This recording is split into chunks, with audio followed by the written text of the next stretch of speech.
Today, I'm talking with Doc Norton. We talked about how hobbies had an influence on his career, why moving slow at large organizations is fine, and why doing the same thing at a small organization is really a bad idea. How he likes to swap between being a practitioner and being a coach. I'm Ivanul from Who's Agile. My pronouns are he and him. Welcome to my channel. You see a lot of agilists around me on this screen. If you want to hear me interviewing, please click that subscribe button because these are the people that I've invited so far. If you think I'm missing people, let me know in the comments. And that like button, well, if you liked today's interview, don't forget to click it. Hello everyone, and with me I have Doc Norton. To just show us a little bit on where we are, I want to show like I'm used to and go in Google Earth. So I'm in Belgium, in Ghent, and Doc, you're in Edinburgh.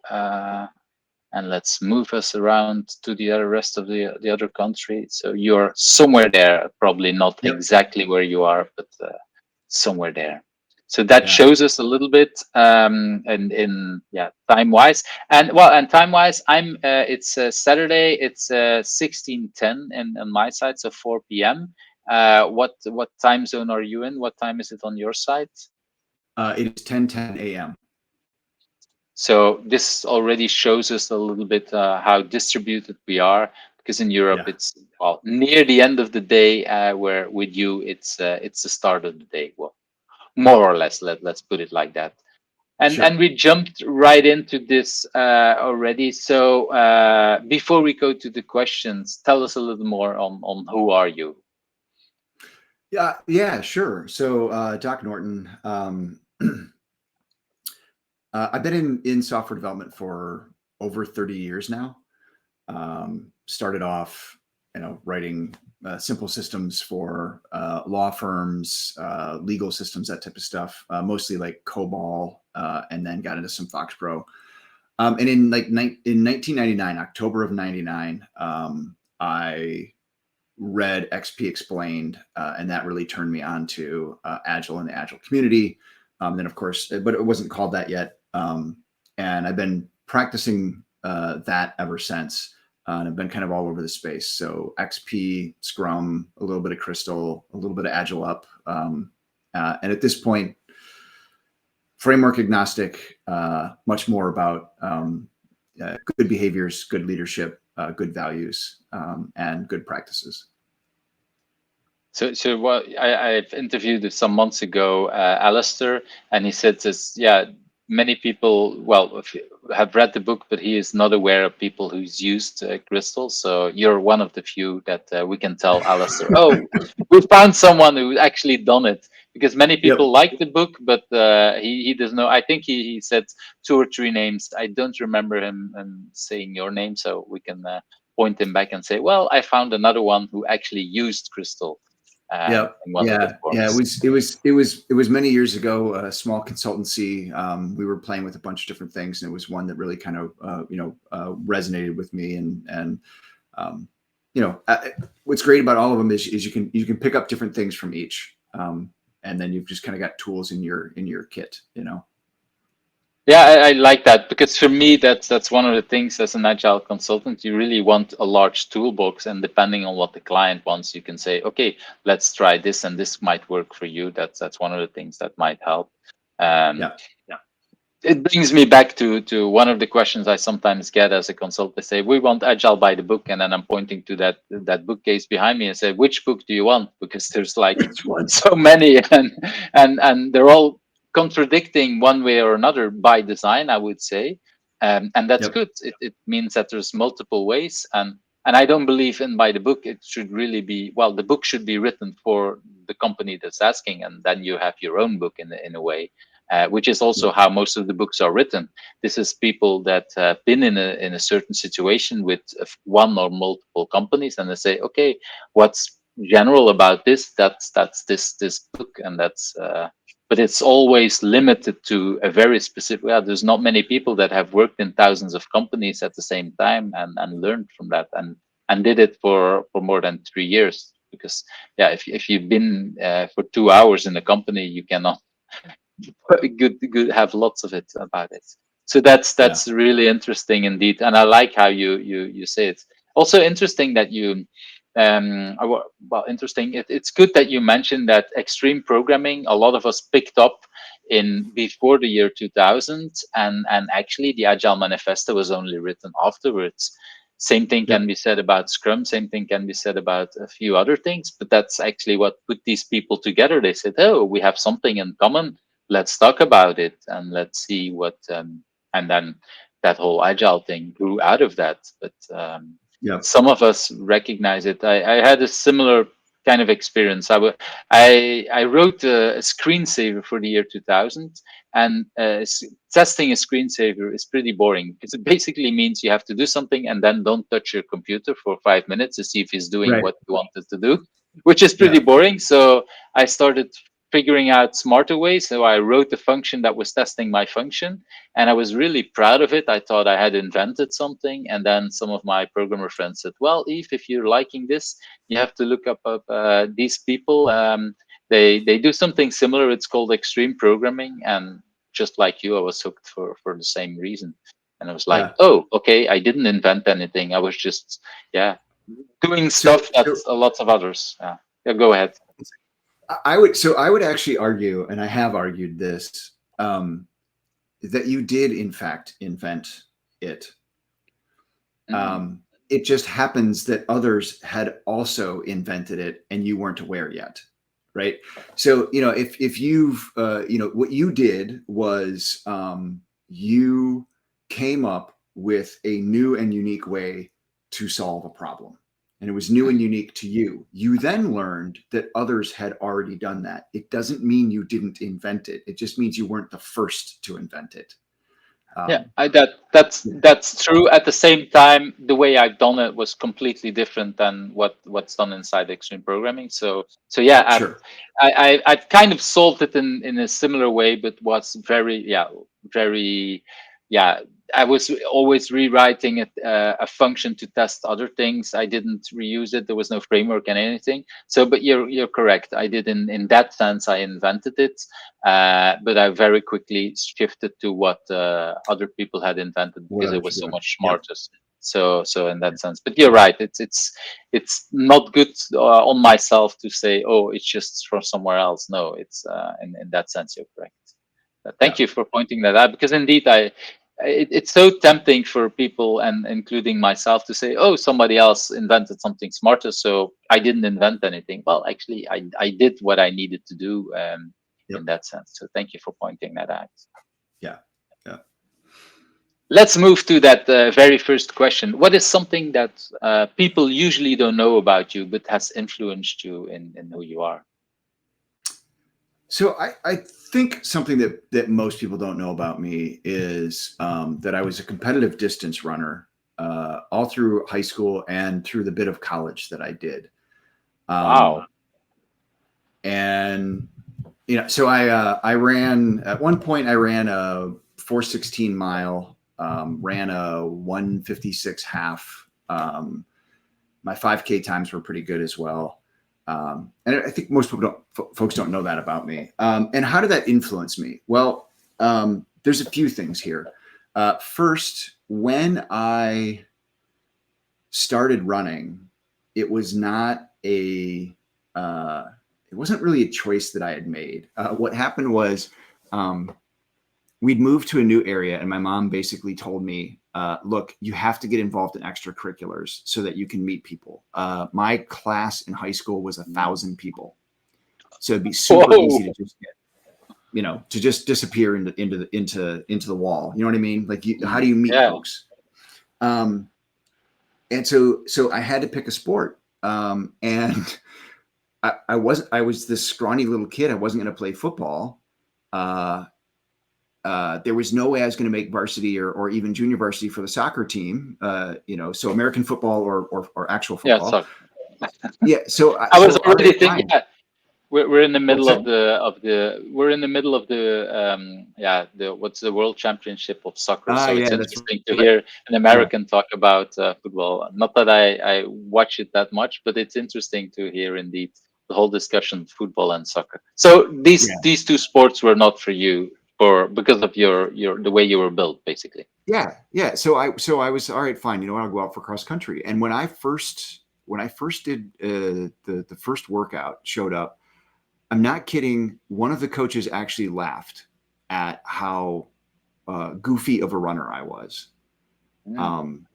And And how so did part that of what make you feel? How did it no, make you feel? I mean, it was humiliating, and it made me worried that I wasn't going to be very good at this. But I decided to stick with it, and I started learning about running styles and form. I started practicing that deliberately, and so part of what I learned from it is in one way how to learn, but also how to actually stick with something and how to overcome. Up until that point, I don't think I had not done anything in my life if it was actually challenging. You know, if it was hard for me, I just didn't do it. I went on and did something else. And so, you know, I learned to be a little And more was tenacious. there a reason? Was there a reason to stick to it? Was that because your So mother encouraged you? it was, Because it was, that teacher? it was pretty much my mom, right? I wasn't allowed to quit. I could, if once you join the team, you go through the season, you don't quit. Oh, so you can And next year you can do something else, but this year you're going to stick around. you're going to stick with this. Yep. Hmm. Um, And and what age were what you at that time? What so age was that? it was a freshman in high school. What does that mean, freshman, for the people around the Like world that don't? it's your first year of high school. So high school is 9, 10, 11, 12. It's the 4 Okay. years before you go off to university. And so I was 15. Hmm. Yeah, 14, Okay. 15. So a little bit of That's stick an to it. age where it's also important. Well, the way people look at you is it's really important, and Yeah. So I can imagine that if there is a coach laughing at you, that really is annoying. But it can go all kind of ways. People can basically Yep. at that age say, okay, now I'm going to show him, or say go back and say I quit. But there is your mom saying not to quit, so No you kept quitting. going. Yep. Yeah. So I kept going. And cross country especially is an interesting sport because it's really about individual performance. It is about Mhm. your ability to run, and yet it is a team sport because the way that it's scored. I didn't know that. So tell me. Yeah. So in cross country, what happens is everybody races. And Mhm. usually it is 20 or more people in a single race. You are running 5K or 10K in college, but high school it's 5K. When you say And K, it's miles, right? So it's 5,000 miles, not kilometers, huh? Just no, for my. it's 5 kilometers. So it's actually a Yeah. Okay. 3.1 mile race. Okay. Just to Yeah, know, because indeed it's very confusing between miles and kilometers around the world. So that's why I'm trying to know. Okay. So although you yeah. So count in miles, 5K is actually kilometers. That's interesting for Americans also to yeah. So use the that. actual distances, yeah. So track and cross country years and years ago in the States, um, we went from the mile to the 1500 meter. Um, from whatever cross country used to be in the States to 5K and 10K. So their actual Mm. kilometer is how they're measured. So it's 3.1 mile or 6.2. How the race is scored is your place in the race is your individual score. So if I finish Mhm. first, I have 1 point. Mhm. If I finish 10th, I have 10 points. The Okay. each team fields 7 runners. You take your 5 best scores and add them up. Mhm. The team that has the lowest score wins. Wins. Okay. So you could have someone on your team that finishes first And still and be the lost rest of as the a team. team and still loses the team. Correct. So it's Wow. individual and team. So you have Um, basically always a team supporting you while you're running, or do you run at the same time in the same race also, or you run not? at the exact same time in the exact same race. Okay. Ah, yeah. Yeah. Okay. So that Yeah. means that, yeah. So you can actually support each other and then say, okay, I'll stick with you and help you run faster. My Yep. time will be a little bit worse, but at least I help you run faster or win a Yep. little bit and stuff like that. Oh, Yeah. that's interesting. Yeah. So you start to develop strategies where if you and some other runners are at really like close to the same pace, and it's a bad weather day, right? Let's say that it's really windy outside. Hmm. That happens a lot because we run in the fall. Hmm. Then you can take turns leading, and the other two can draft. So Oh. you actually run in a straight line, and the person up front is breaking, is cutting the wind, and the other two get to relax a little bit, and then you switch, and it allows you as a group move a little bit faster, conserve some energy, and you're basically playing off of each other. And oftentimes, if you have someone that you can run near, you can pace off of them, and you can actually run a little bit faster because of that. And so you begin to learn team strategies in an individual sport. And Wow. I feel like in my career, that in my life, those lessons and that approach is still present. And I feel like agility, in a lot of ways, software development is still like that, right? It's really like I need to hone my individual skills, Hmm. but ultimately, it's about us as a team working together that's really going to produce the best product, the best solutions, and get it all across the line. So, But you do that by also improving your own personal skills because you, as a absolutely. developer, have to become better. But it doesn't matter if you are the best developer and the rest of your team is shitty, then it doesn't help either Then you because still you can, lose. Yeah. yeah, exactly. And you can pick up all the work, but the rest of it won't be able to keep up with it. So in the end, you'll lose. Right. So that, So yeah, go ahead. yeah. So the way that what's the way that you counter that? The way that you counter that is you skill up the rest of your team. Hmm. Right. So it's about both of those things. It's about individual and collective. And that I just think that's some of those lessons. So not just the tenacity to stick through something when I'm not necessarily good at it. And eventually I became pretty good at it, but just it really fits for me. The improving myself, Hmm. competing against myself, and then seeing my team not as my competitors, but as folks that I need to raise them up as well, because that's how we win. And that something, that last part, is that something that was discussed in the team with the trainers, the coaches, or is that something that you kind of worked on your own, or should I see this? So I think it was there, in high school, I think it was there. I don't remember it being explicit. It was actually later in life. I had a couple of experiences.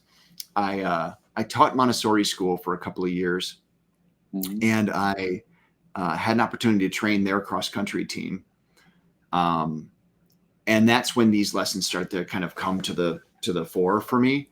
And then a few years later, I was working at a company, and we decided to field a team for corporate challenge, which is a program where companies get together and they compete against each other in a bunch of different events. And we put together a cross country team, a team to run a 5K. And there was it was a law firm that I worked for, and there's another law firm in town that had two runners that were amazing, and they always came in first and second. And the law firm that I worked for always lost to them. Uh, and so what we did was we trained as a pack, and Mm. I helped them learn how to help each other and how to stay clustered and how to conserve energy and use each other And what ended up happening was we beat the other law firm by 1 point Wow. because they got first and second. And then our whole team came in before their third place person finished. And when you added it all up, so That's a wonderful story. That's a wonderful Yeah. story. And Yeah. did you ever? You started off by saying that that coach was laughing at you. Did you ever had any more interaction with that person? Did he congratulate you at some point because you became better, or don't you remember that?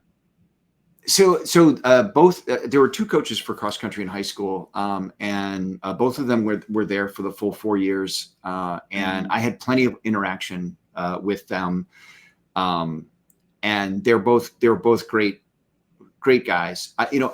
It's interesting. I got to be honest.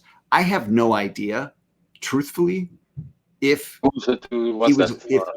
if he was laughing at me, or if he was laughing at something that he'd overheard, or if he, all I know is that. For you, it felt exactly. Yeah, that's it. Yeah. That's good that you add that, because that's very easy. That especially at that age, that you feel something, that people are laughing at you, and that the person who that you're interacting with have completely no idea what's happening, and they don't do it on purpose. And it's only when you debrief it one way or another. Unfortunately, you don't debrief these kind of things with your teachers. It would only be if you would have started crying or whatever, or if you would, after that training, you would have gone to your coach and said, well, I didn't like that interaction, or what did you mean with that? But probably not the thing that most teenagers do at that age. So I doubt that would have happened.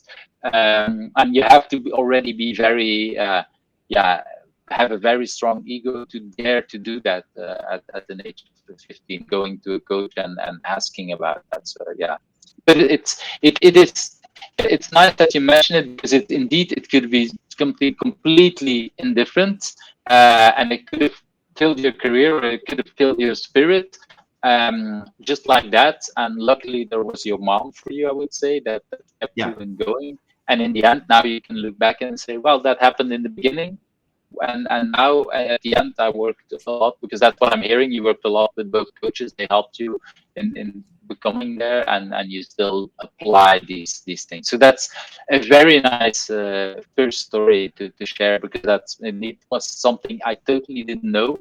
I like how you link it back to everything you learn in an agile way, and how teams are, and that definitely has influences. So thank you for sharing. Let's move to that second question. That if you had not been doing what you've been doing now, do you have any idea on what could become of you? That's a tough one. So let me share some of this. Right. So most of my life that I remember, thinking about careers beyond, like as a little kid, I want to be a fireman, or I want to be an astronaut, that kind of thing.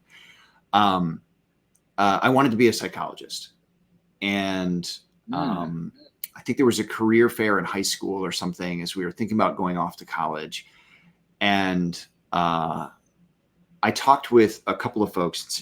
I really think I want to be a psychologist, but I'm worried that I will be overly influenced by the people that I'm working with. And they said, well, don't worry about that. By the time you're done with your clinicals, you'll have learned to detach from people. And that sounded awful to me. Wow. And part of it is that I didn't understand what detachment maybe meant in a clinical sense. And I was just like, no, that's not good. So I don't want to do that. But then that left me kind of rudderless. So I went off to college, and I putzed around with a couple different majors, and never really, like, if it hadn't been for the running, I wouldn't have stayed, because I just didn't know what I was doing. And then series of life events, girlfriend got pregnant, I was involved in that. And I dropped, and I ended up getting a job at a law firm in the mailroom. And because you wanted to have money to support that I just, what I wanted was a steady job that had a steady paycheck and had benefits, and so like this was what was available. And taking your responsibility for what happened. That's what I'm hearing. Yeah, yeah, absolutely. And really, like, she knew what she wanted to do. Mm, She was a nursing major. Plenty of opportunity there. It absolutely made sense for her to stay in school and to get that degree. And I didn't know what I was doing, so it was the right thing to do. And I ended up kind of in a I was probably on track to like manage the mailroom, but a mm, couple of events, and I ended up getting an opportunity to work in the computer room as an operator, basically like swapping great big reel-to-reel tapes, mm, and moving disk platters from unit to unit. And these disk platters were like 2 feet high and 2 feet wide cylinders with a handle on top, and they were about 70 pounds, and you had to like lift them up out of this device and then put them into another one. It was, obviously a while ago. yeah, um that's how. Yeah, my father worked in some of the very first computers in Belgium, and I've been to one of these rooms when as yeah, a little kid. So I've seen some of that, and it's amazing if you look back from what we had back then and to now, everything in the cloud and everything. Yeah, you want to swap and need another memory? Okay, we can just with a click of the yeah, mouse, in a sense, do that. Where yeah. before it took you probably like 5 to 10 minutes to swap out some data from one way or another. So Oh because yeah. basically they had to call the operating room, if I understand correctly, to tell you we need this. Please look that up and put that information in the machine. That's a little bit Yep, how that went, huh? yep, yep. And that computers were a hobby, but I didn't think that they could be a career. I had no idea. For And you that at that moment. opportunity. What's that? For you, they were a hobby at that moment. Because at the Yes, law at that firm, time, right? they were a serious business, I assume. Yeah, yes, and that opportunity got me exposed to computers again in a different way. I started automating my own job, and that led to me getting a new position in the law firm as a junior software developer, and it all kind of went from there. So I think if it hadn't been for that, I probably would have, I don't know, been an office manager somewhere. It Mm. was a path that I was on, But life took its own, and then by moving and turning your hobby, and it's interesting because you were into a hobby that kept you in school, and that you learned you a lot on improving yourself, and then there's Yeah, another hobby that gets you into to everything yeah. So yeah, that's yeah, been really nice on and a path on, yeah, yeah, it's a nice thing to show, I think, also to teenagers and people just starting out a career. Because back in that days, or at least for me, my parents, it was like, this is one career path, and you most of these people stayed in one or two companies for the rest of their life. And a lot of us now, we kind of, there is no direct career path, and we move in different kind of ways, and end up in multiple things, especially because, well, I think at the moment that you started, or that maybe there was already something like programming in university, but that was just the start of it, for people just a little bit older than us, that didn't even exist. So most programmers just learned it on their own, and because there yep, was no career, no ways to teach it. I know I was in some of the in the very first year that was offered in school. Before there was mathematics, and then they said mathematics and computer, and so they were still trying to figure out what does that actually mean, and trying to do that. So, and so yeah, it's not uncommon for people to yeah, go into the career without having trained in that way, because training just barely existed at that moment. So they had to look for people who were interested in doing that kind of things. And so that turned out to be really practical and working out for you, I would say.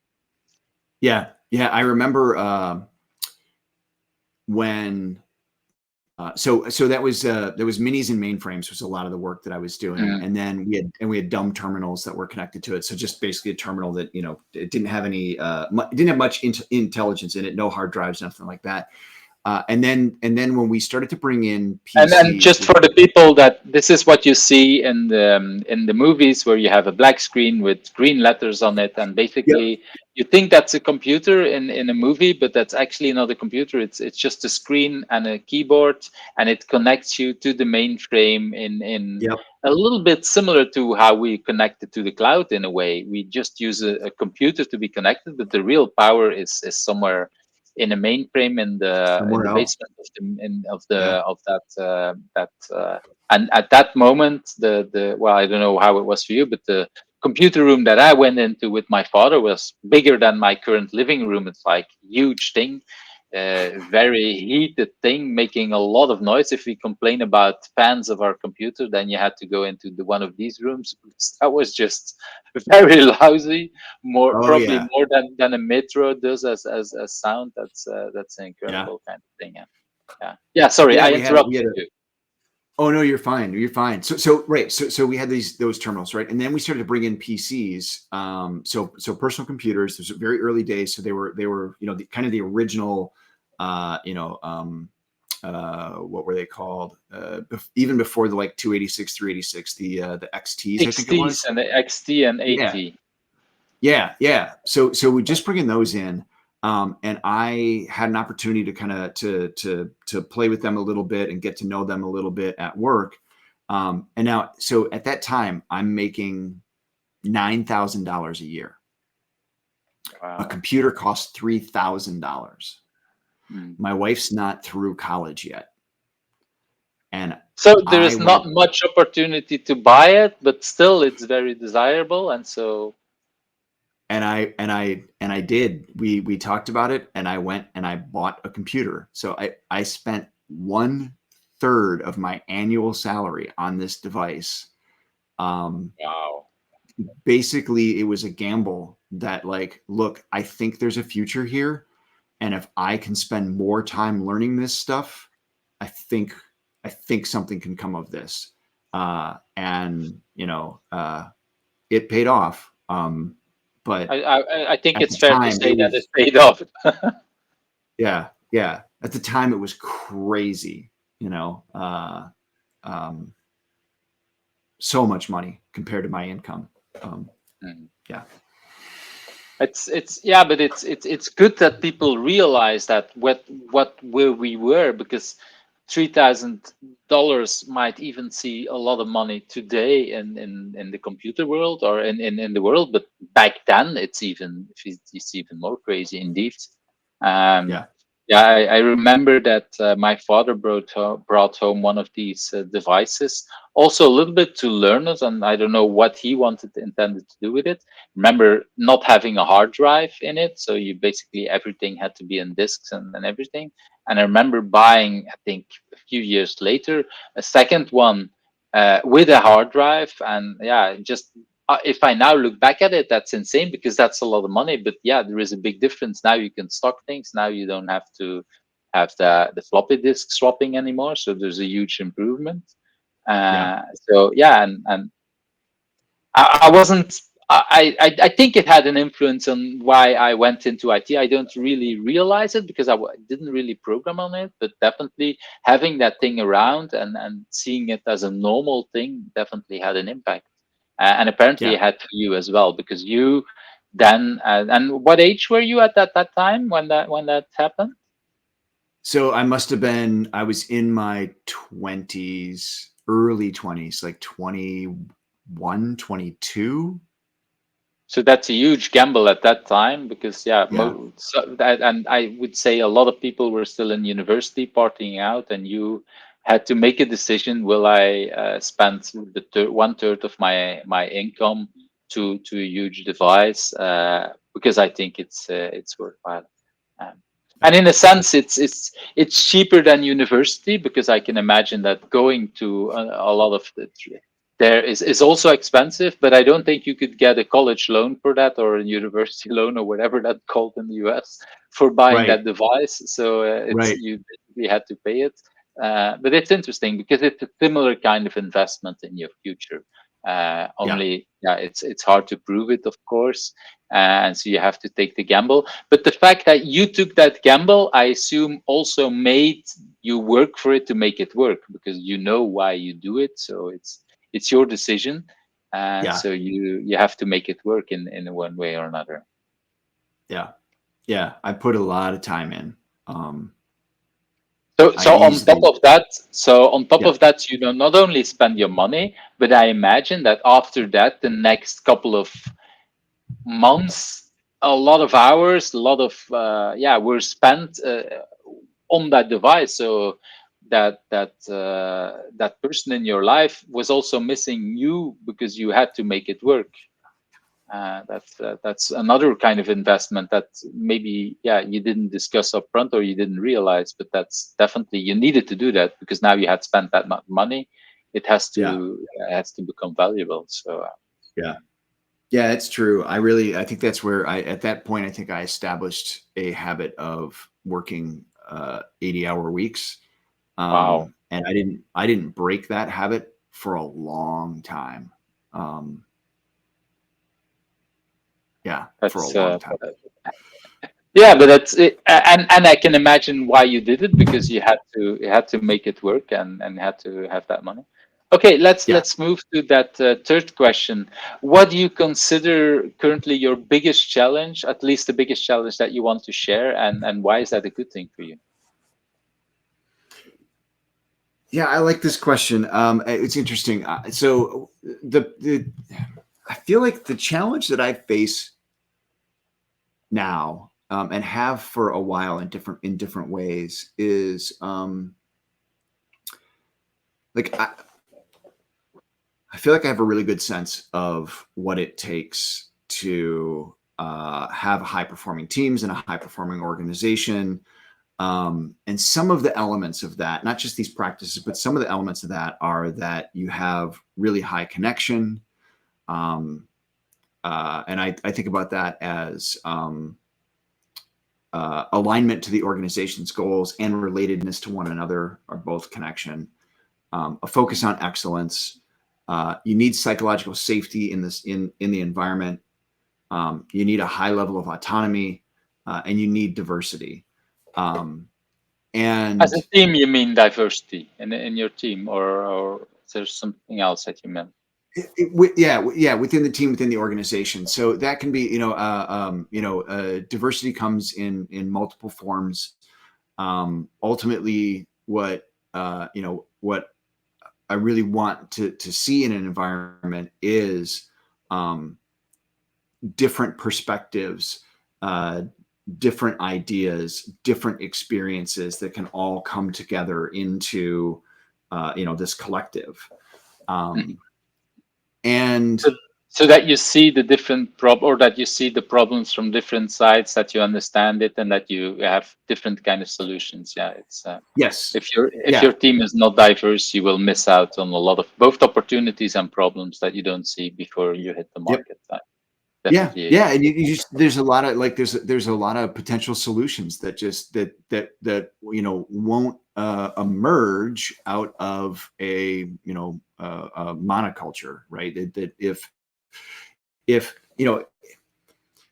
you separate your organization, let's talk about diversity just in even of roles, right? If you separate your organization into there are product folks that identify market opportunities. There are research and designer folks that decide what it is that's going to be built. And then there's engineers that are going to build it. And then there's other people who are going to test it. And then there's other people who are going to support it in production.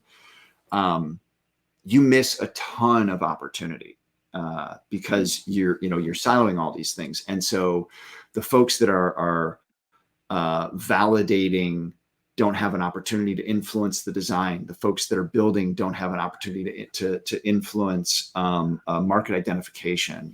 And so I like to see teams that from a role standpoint are are diverse, and then as well are actual diversity amongst the individuals on that team, regardless of role. And so this autonomy and diversity and I know that they're really important. I know that they're paramount in really creating the right kind of environment. And the challenge that I have, the tension that I have, is oftentimes when I go into a place and I want to help them get to higher performing. How do you move them in a direction and not take away their autonomy, scare away certain people, and actually reduce the diversity? Like, how do you live into those values and foster those things while also trying to affect, oftentimes a very disruptive change in the organization? I find it challenging. I find myself wanting sometimes to be more authoritarian. Because it's easier. Because then you can just tell them, just do TDD, and then your problem is solved. Right. And and it's interesting depending on the organization. So you go into a really large org, let's thousands of people, thousands of people in software development and product management, and wow. and oftentimes in these organizations,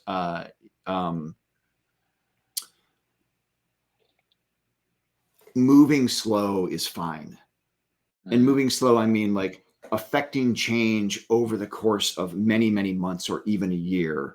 How do you, influence folks to consider alternatives and start to look at TDD? And how do you kind of nudge in a particular direction? And there's sort of a coaching style that allows you to do that.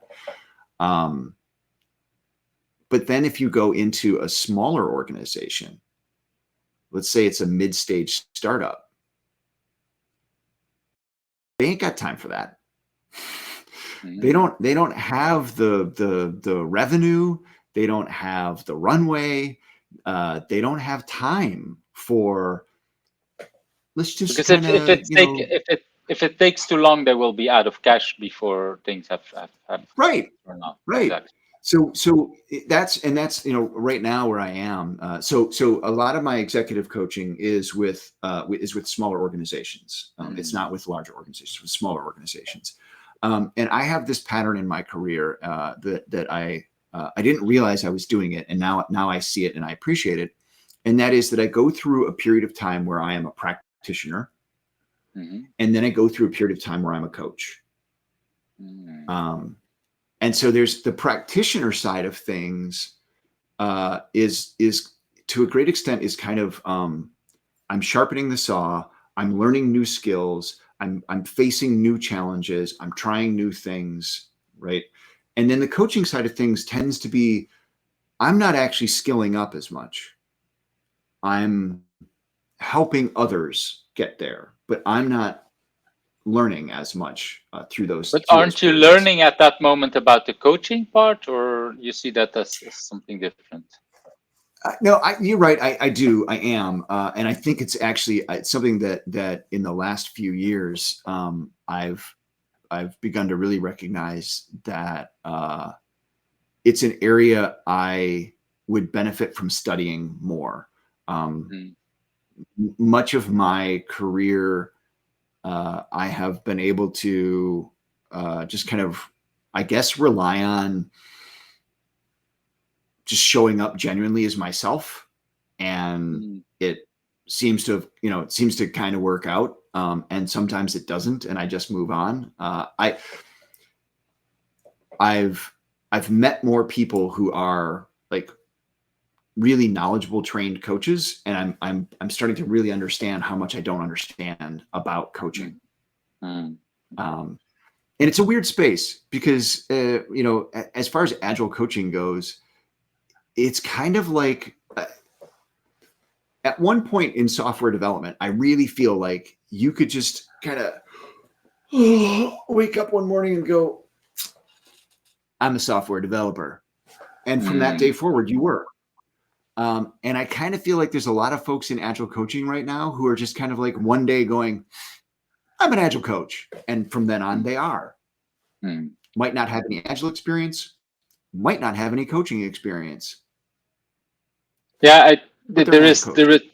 yeah, well, but this brings me actually to the question I wanted to ask, because you are very knowledgeable on the technical side, maybe less on the coaching Yeah. side, but I also see a lot of coaching that are really experienced in coaching, but have no agile experience or no technical experience. And for me, not every coach has to has it, but if I'm working, you talked about large organizations. If you're working with a large organization, let's say thousands of developers, and then you have a bunch of coaches, 10, 20 coaches walking around, if if none of them have any agile experience and really programming experience, they're in trouble.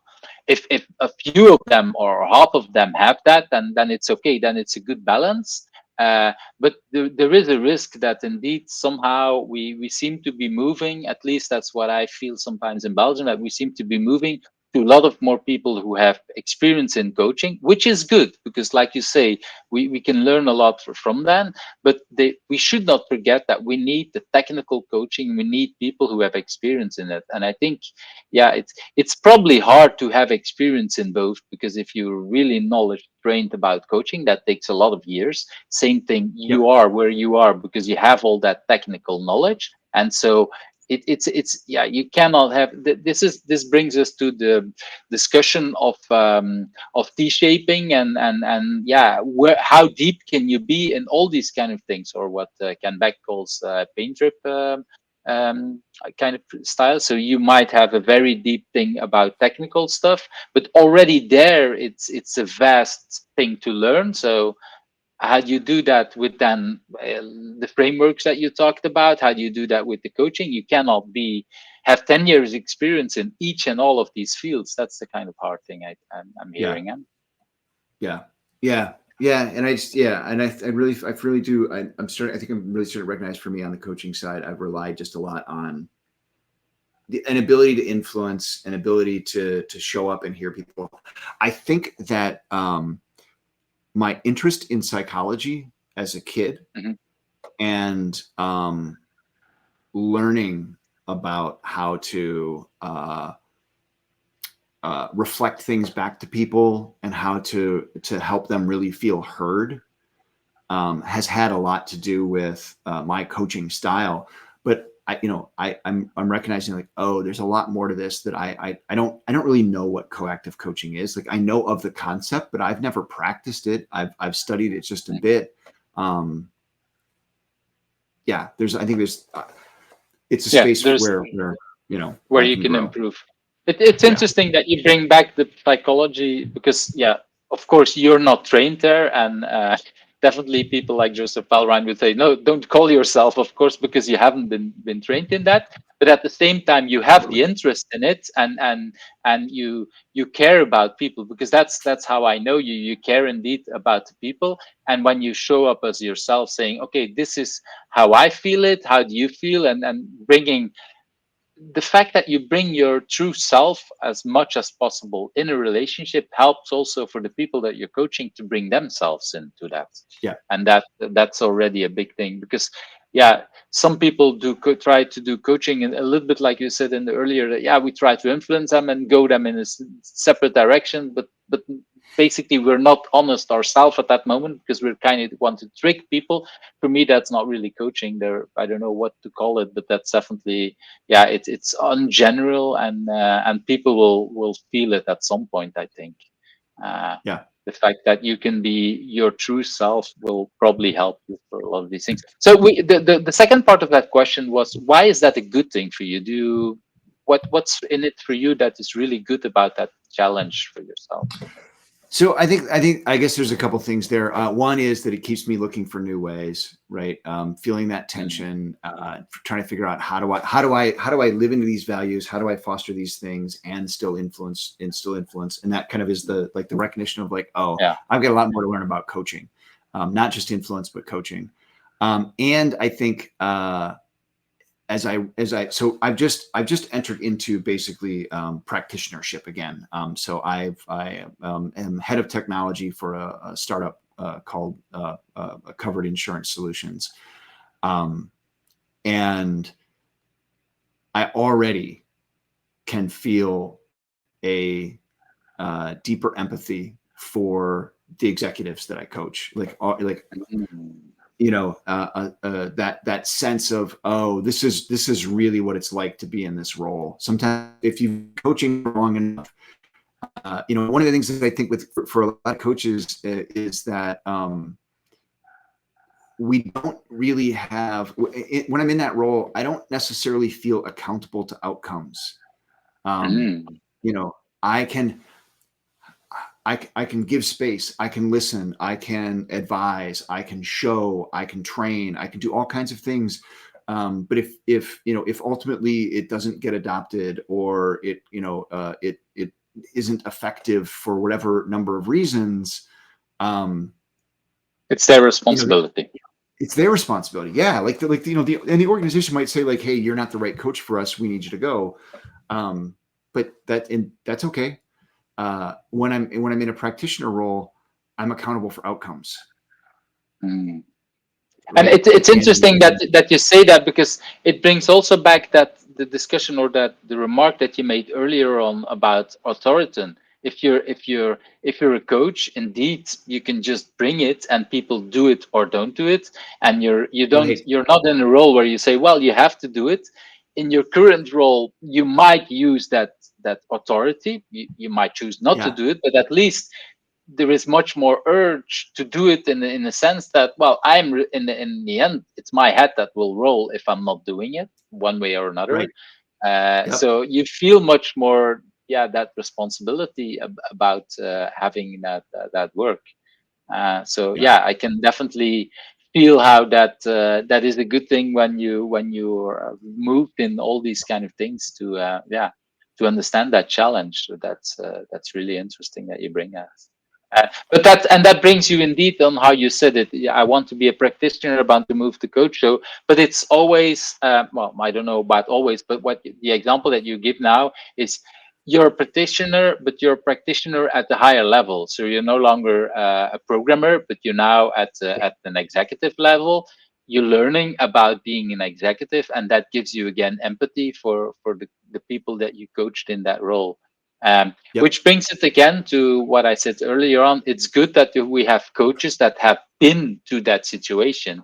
Um, and you might not have, it made me think about sports coaches.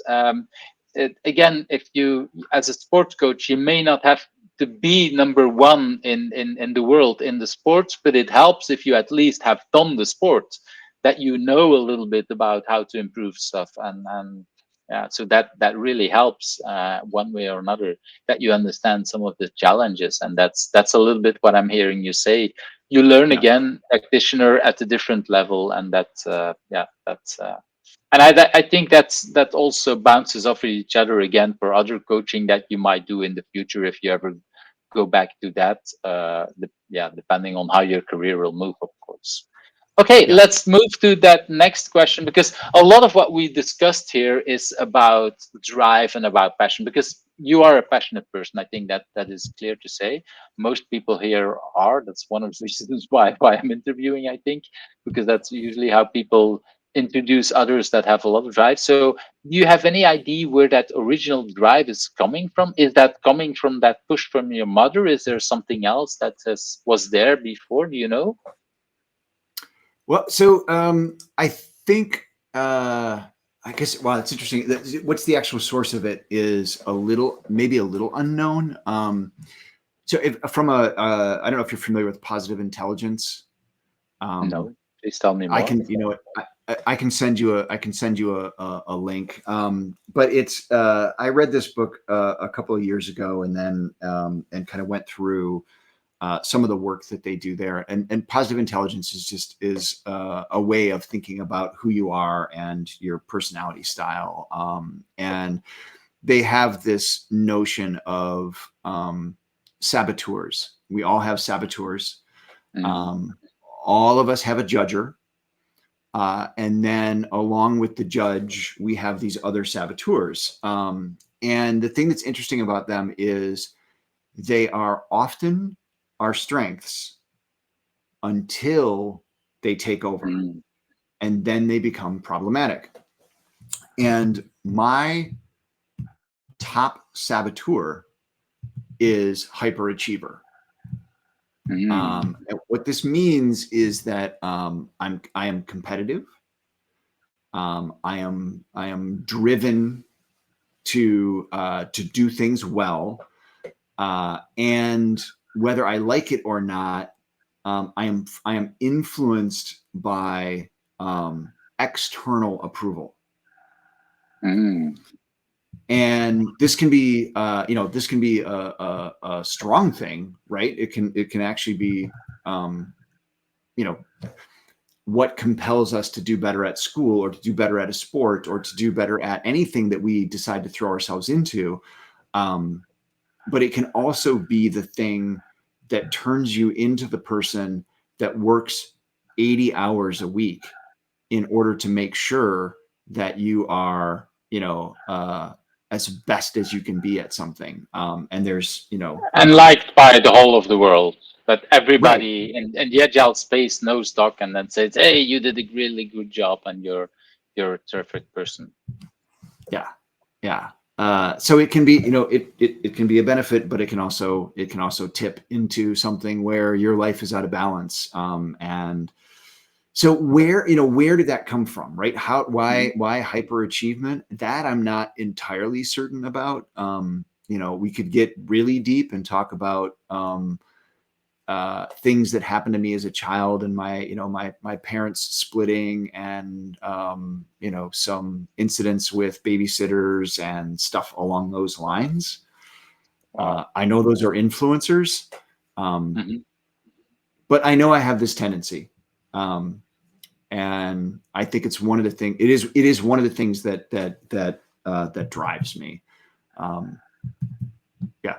I can imagine. Well, again, we don't need to go into all of these details, of course. First for the time, but also probably because of some of the things that might be too deep. But it's nice to know, and it's interesting that you mentioned these kind of things like the saboteurs. And I definitely, when you send me the link, I will add it to the show notes, because I think it's a very interesting way of thinking. I've heard about saboteurs. In multiple places, and indeed I think all of us, we have these little voices in our head that are both good and bad, and at some points we need them, and at some points we need to realize that, okay, that's nice, but okay, there is a limit to that.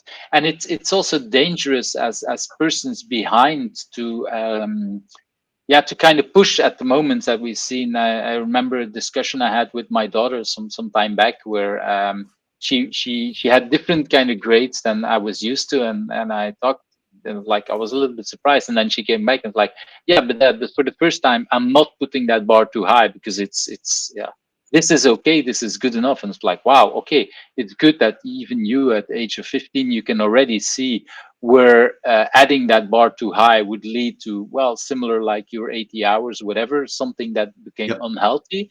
And so that she realized, but then she uh, basically put the mirror back to me. It's like, with your remark that you did about that, realize that you're pressing on some buttons that trigger that saboteur for me, basically.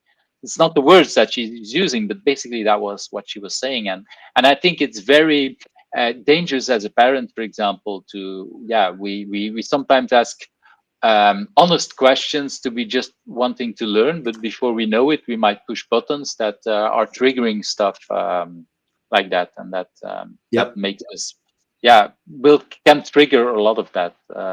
But what I'm hearing also is that reading these kind of books made you realize, hey, this is that person, and there is a drive that there's a good part about it, there is a bad part about it, and the 80 hours I want to get rid of it and come to whatever is normal or more healthy for you, independent of how many hours that is, to be realized that. So that's interesting.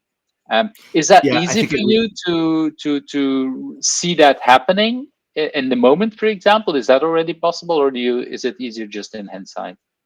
it's getting easier. So hyperachiever, hyper rational.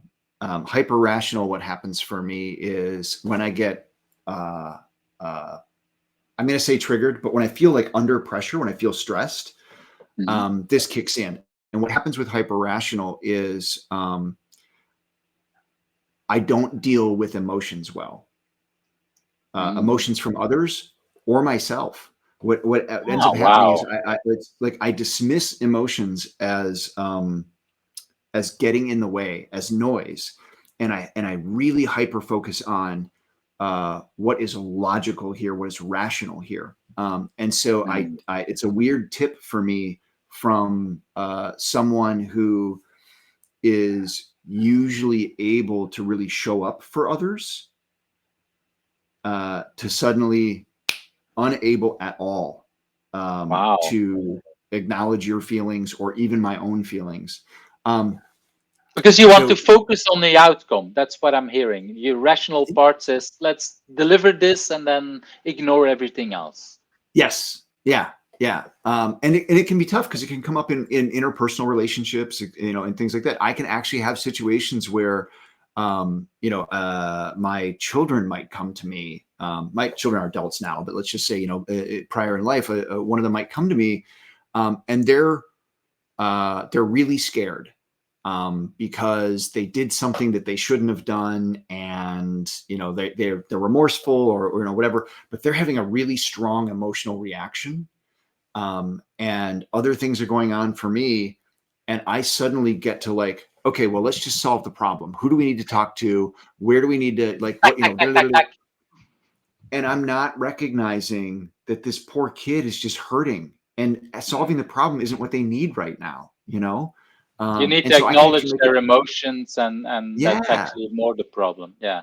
yeah, and it's Well, it's you know it's weird when and it at shows up, but at the same time, sometimes it is important to solve the problem to avoid becoming worse. it is, Because it is, it made me immediately think about a firefighter. Yes, if a person is very scared in a burning building, you need to first rescue them and then care about their emotions. Except if the emotions yes, would block them for getting out of the building. But you need to yeah, you need to find it.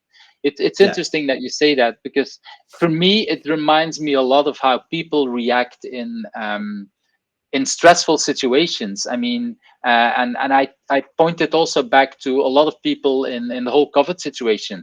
There's people that are really good and dealing with that, because it's basically blocking out a lot of these emotions. And my fear is that once we get out of that, we'll see a lot of backlash of that. That people have been, yeah, now the emotions come back, and now they realize two yep, three years later, like, whoa, okay. And that's what was needed to survive that situation. Because if you're yeah, in a burning building, you need to act rationally, a little bit like you say. You need to solve that problem, yep, because if you don't, then you're burned to death. But you need to get out. So there's two values of that. There is the problem that needs to be solved if it's life threatening. But like you say, there is also the other part. At the moment that it's not life threatening, basically the real stuff, the most important thing to do is acknowledge the emotion. yes, yeah, and that's exactly how these things work, right? Is that, like, what is often a strength, the ability to recognize a problem needs to be solved and help someone solve the problem, can become a weakness when you're unable to recognize that the person has an emotional need that you're not there for.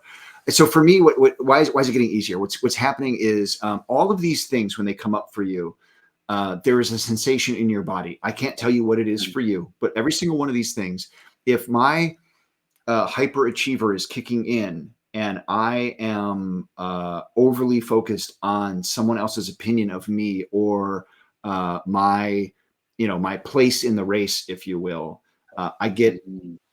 there's something that happens in my body. And if I can recognize that that's happening, and in that moment, I can acknowledge that that's happening, and I can slow myself down and take a breath, oftentimes I can then move past it. It doesn't take over.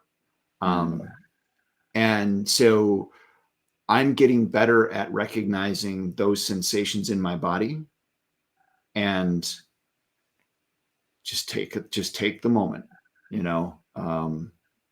Maybe it's a deep breath, maybe it's a count to 10. I don't know what works for you.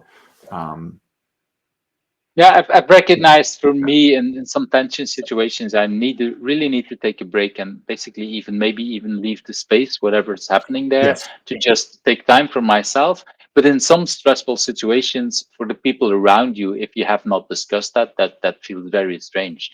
Yeah. If I would Yeah. have a large discussion with my partner and I would say, okay, this is if I stay here, then both of us, one of us will say more even more stupid things. So let's just go away. And but if that's not discussed, and if I go away for whatever the time needed, if it's 15 minutes, half an hour, then my partner, well, probably might get more angry and try to reach me and phone me. But actually phoning me at that moment that I need space is not helping. So that you definitely need to have these kind of conversations in your relationship with the Yeah. people around you. And oh, you know, when this is happening, that's why I'm taking a breath, and it's not because I'm ignoring you. It's actually to hear what you're saying, and that's what I'm. Yeah. Yeah.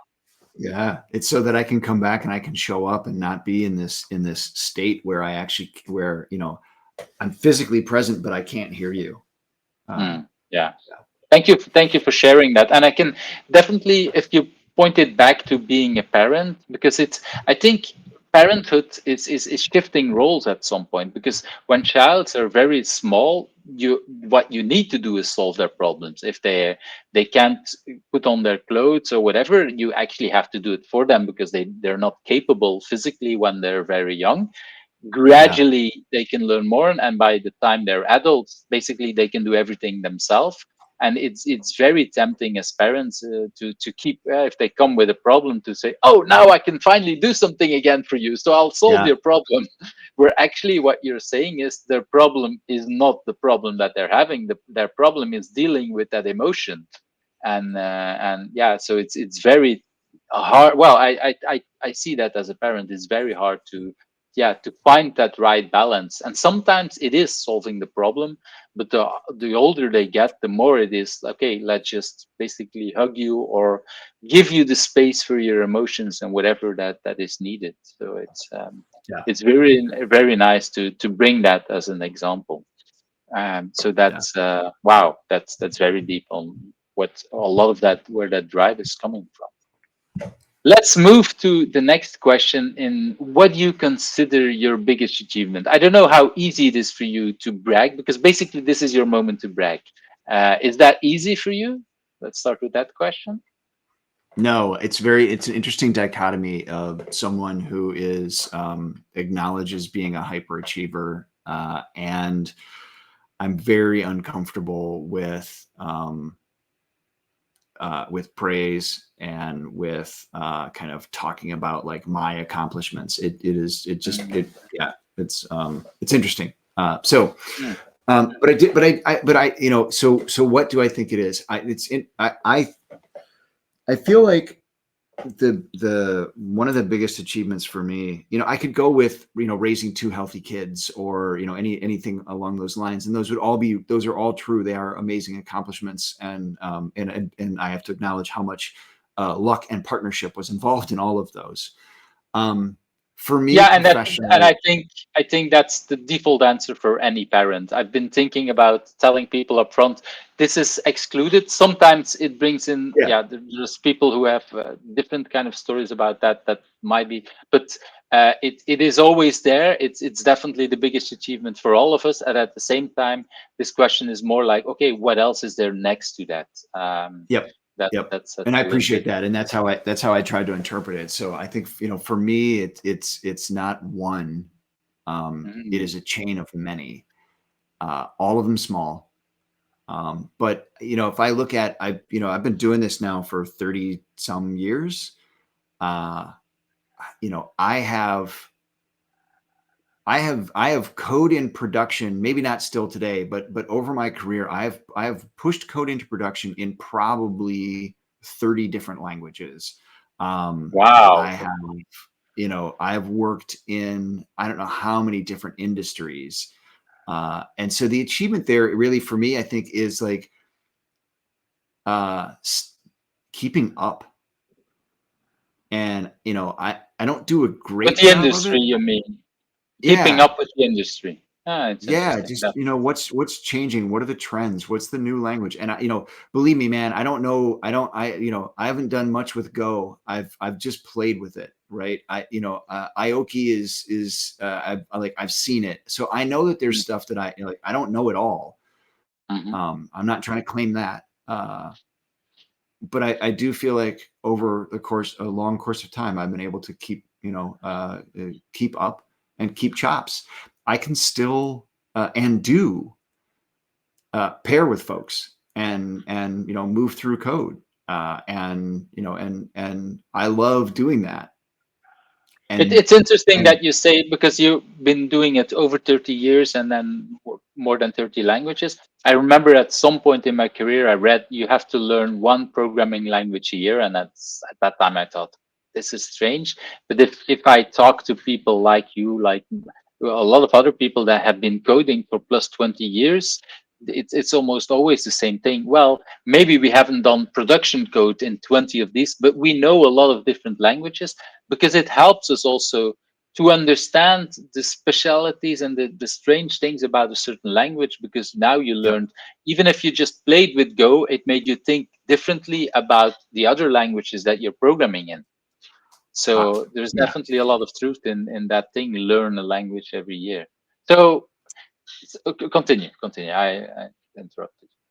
Oh no, so I think that, when I think about like biggest accomplishment, it's not one thing. It's a series of small ones, right? And it is, I guess, it's from my standpoint, it is being able to still be relevant, being able to still kind of hang in the conversation with the kids these days, and it's harder and harder, but yeah, I think that's probably professionally, that's it. I haven't done anything, I haven't invented something, Hmm. or maybe I have, but I wasn't the first.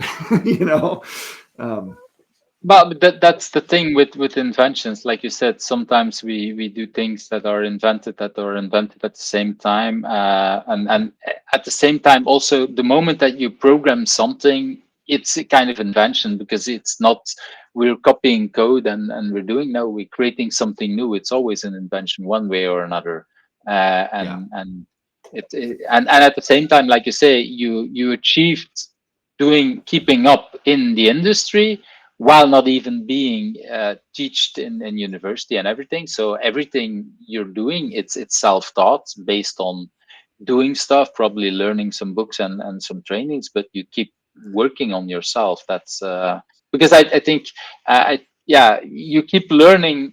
Think learning is something that is rather important for you. I keep learning new things. it Is that, is. am I corrected Yeah, with that? yeah, yeah. There's It absolutely is, and I think I've been really fortunate in that I've ended up in a good place at a good time a few times in my career. Um, and I now have a community um, that really makes it easier for me to continue to learn and grow and advance. I I happened to be at ThoughtWorks for a brief period of time, and it just happened that like Dan North and Jez Humble and Paul Hammond were all there at that same time, and we were Mhm. all working on the same project at the same time for a short period of time. And we didn't all work together. We were in different locations, but we were communicating, and it gave me exposure to stuff I'd never seen before. And that was, an amazing opportunity. Lean Dog, being a partner there, we brought in So Jurgen. We, So in a sense, you learned from the best, or you were always good. You're also good in surrounding yourself with smart people, or selecting the right jobs that were needed for you. yeah, Sometimes in luck, sometimes with whatever. I think indeed ThoughtWorks. I've never worked there, but if I now look back, it's amazing how many people that I know, and some are still there, but a lot of have left. But when I'm yeah, learning, yeah, but I've been on ThoughtWorks, then I was like, wow, also you. I mean, there's like so many things, so many people that were there. Yeah. But learning is also for you on different levels. I remember just discovering, I think last week, discovering you also on Duolingo, where you have been active for more than 1,000 days in a row. So you keep Yeah. learning as just languages as well, not just programming languages, but also things. Yeah. So there is, yeah, learning from, I think, yeah, is for you always been an important part, huh? Yeah, it definitely has. Yeah, it always has. And it's interesting, like university just didn't work for me. Being in structured classes just didn't work for me. And it wasn't that I didn't want to learn. It was that just wasn't how I learn. I am much more of a tacit learner. Give me a problem, help me, I'll solve it with the tools that are available, and I'll learn from doing that. And school at the time just didn't give me that kind of practical experience. It's how I learn. Thank you for Yeah. bringing that up, because it's indeed sometimes people feel that they fail if they don't fit in the school system, and the school system is just one way of learning, and one way of teaching people something. And it might work for some people, and it definitely works for a lot of people, but that doesn't mean if you fail at that you're not a good learner. And that's Right. yeah, and also the way I remember a discussion with a teacher from one of my children that said, well, this thing, university for that child might not be a good thing. And when I look back, it's like, wait a minute, that's because you look at high grades, but this child is actually doing really well for the little time that he's studying, because basically he doesn't care about high grades, but he cares about understanding stuff. And once he's Yeah. understanding, it's like, okay. And so now he's doing extremely well at university, because these are things that interest him really well. And again, not so much about the grades, or I don't know, but at least it's about the understanding and learning new skills. And that's why what I see with you, learning has always been in every interaction I have been with you. There is something about learning, and there is something about, yeah, what you then teach one way or another to the people around you, but in a different way, in a different kind of thing. So that's a very big part, and it's very nice to have that and to acknowledge that. Again, university, it's not for you, but that doesn't mean that learning is not for you. That's is even important. Right. Yeah. Yeah. Let's move to that next question. Do you have a personal agility tip to share? Is there something that you say, hey, this is something I do, or something that is interesting for people to learn from you? So I have this thing. Yeah. So I mean, I guess one thing is don't get wrapped up in a framework or an approach, right? Don't worry about getting the prescriptive mechanics down. Like, you can start there if that works for you, if it feels comfortable. But you've got to move away from that quickly. I think around agility these days, I talked about it before: connection, excellence, safety, autonomy, diversity. When I talk to leaders, these are the 5 things that we need to foster. When I look at teams, I have I have a set of behaviors that I talk to teams about, and I often try and talk about them as like these are necessary, but they're non-prescriptive. And so what every team should display is, all right, so know the problem that you're solving. Know who it's for, know what their pain is, know what their problem is, know what the value of it is, right? But understand the problem. So if you're on a team where what you're getting is requirements and you're just building a thing, you're not close enough to the customer. Work together. That seems obvious, but I mean, take each one of these behaviors and keep turning it up, keep doing better. So, if you're doing pull requests, great. Maybe you start moving towards pairing. You start moving towards teaming, ensemble type stuff, right? Like, how do you work together? Collapse whatever silos you have. Keep bringing it together. Create simple things in small steps. Be meticulous about composition. This is something that I think that we don't do very well in software. and I think we don't do it well in a lot of other creative endeavors as well. But being meticulous about composition is really like, think about your boundaries, think about the way that you're actually putting this together. TDD helps with that. Validate before, during, and after.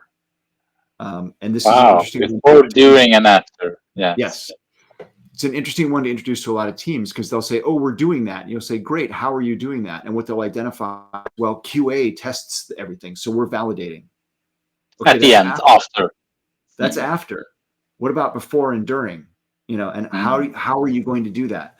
So I'm not saying TDD, I'm not saying BDD, I'm not saying, and I'm just saying you need to be validating before, during, and after. How are you going to do that? And how are you going to continue to improve your ability to do that as a team? How does this behavior show up? Last two, release ridiculously often. Ridiculously often. Well, so that's intentional, right? What's ridiculous? Well, if you release every 6 months, I bet every 3 months is ridiculous. If you release every 3, every 1 is ridiculous, right? So what, I want you to be thinking about that and stretching into whatever is uncomfortable for you in terms of how often do we release. Of course, there's some diminishing return there, but for most teams, they're far, far from that space of really continuous release, right? And then the last one is automation over documentation. And so,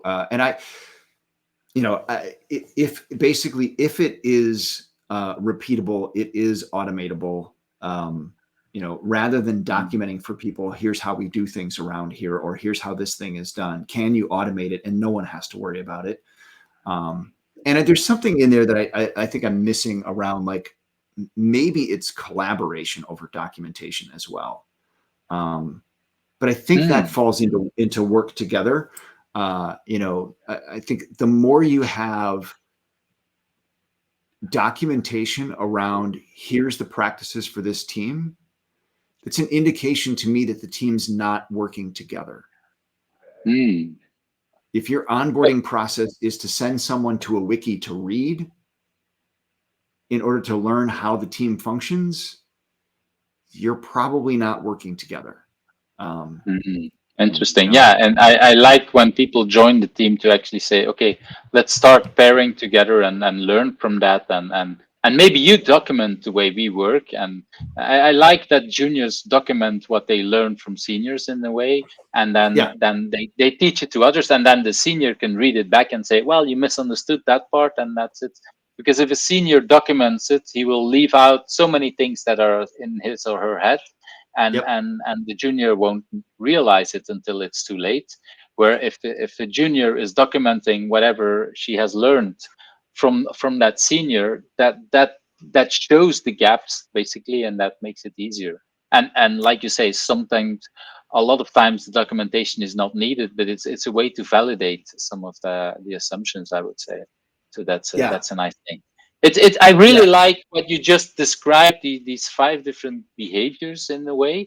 And yet you said before, I haven't invented anything. It feels almost like a methodology. It's not written down. There is no branding around it, but it feels like this is something that you created over the years, that you worked on. It also feels a lot like extreme programming, but then with different words and anything.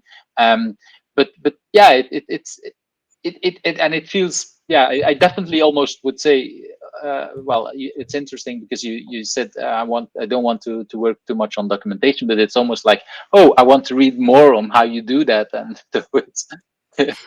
so I think there's definitely a lot there. But probably the best invitation to other people is that if you want to learn more, reach out to Doc and work together and learn by doing it. I think that's the best answer, probably. I will. Go ahead. I will say I will be writing more on this. I mean, I have over my career, just sort of incidentally, and I've started to really think about this more. I am talking to a couple of publishers, so this may be this may turn into a book.